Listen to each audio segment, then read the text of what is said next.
Assalamualaikum warahmatullahi wabarakatuh.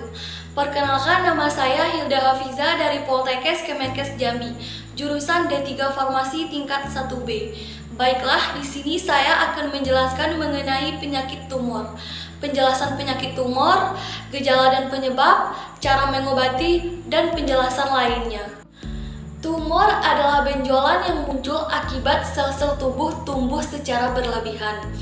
Kondisi ini terjadi ketika selama yang seharusnya mati masih terus bertahan hidup, sementara pembentukan sel-sel baru terus terjadi.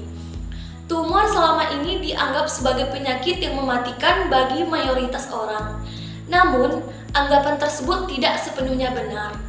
Karena kondisi ini terbagi menjadi dua jenis, yaitu tumor jinak juga tumor ganas, atau umumnya dikenal dengan kanker.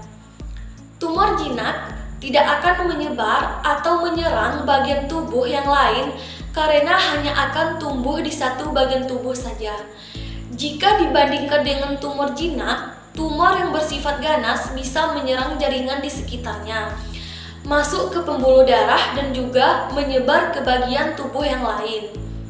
Umumnya, tumor jinak tidak akan tumbuh kembali setelah dilakukan pengangkatan.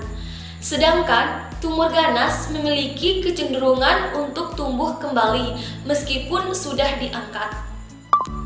Tumor dapat tumbuh di bagian tubuh manapun dan bisa juga bersifat jinak atau ganas. Tumor jinak sendiri adalah tumor yang tidak menyerang sel normal di sekitar dan tidak menyebar ke bagian tubuh lain. Sementara tumor ganas atau disebut juga dengan kanker bersifat sebaliknya. Selain tumor jinak dan tumor ganas, ada jenis tumor yang disebut dengan tumor prakanker. Tumor ini bukan tergolong kanker, tetapi dapat menjadi kanker bila tidak diobati. Adapun penjelasan tentang komplikasi tumor. Banyak tumor non-kanker tidak memerlukan pengobatan. Namun, beberapa tumor jinak dapat terus tumbuh. Misalnya, tumor otak jinak dan menekan jaringan sehat atau organ seperti di otak. Kondisi ini berpotensi mempengaruhi kemampuan penglihatan dan bicara seseorang. Sementara itu, pada tumor yang bersifat ganas atau kanker, sel kanker dapat melepaskan diri dari tumor aslinya. Sel-sel tersebut dapat melakukan perjalanan dalam aliran darah, sistem peredaran darah, atau sistem limfatik. Ketika sel kanker tersebut menetap di lokasi baru, seperti organ atau kelenjar, mereka akan berkembang biak lagi, sehingga menciptakan tumor baru atau kanker metastatik. Kanker yang sudah menyebar akan lebih sulit untuk diobati dan dapat memicu beberapa komplikasi.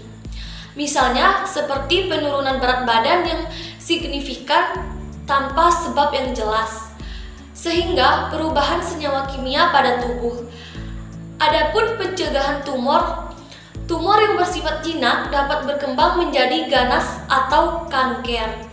Jika sudah menjadi kanker, maka penderitanya beresiko mengalami kematian.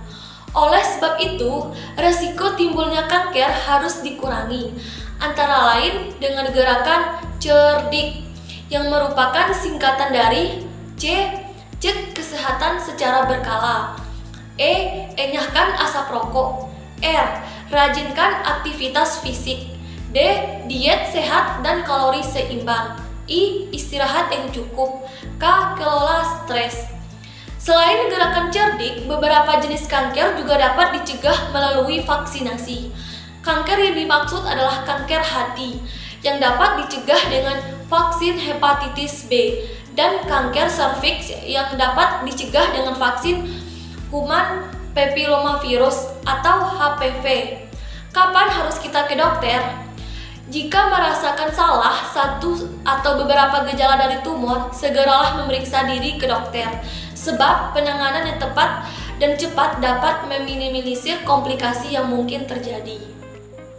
Baik, itulah penjelasan saya mengenai tentang penyakit tumor.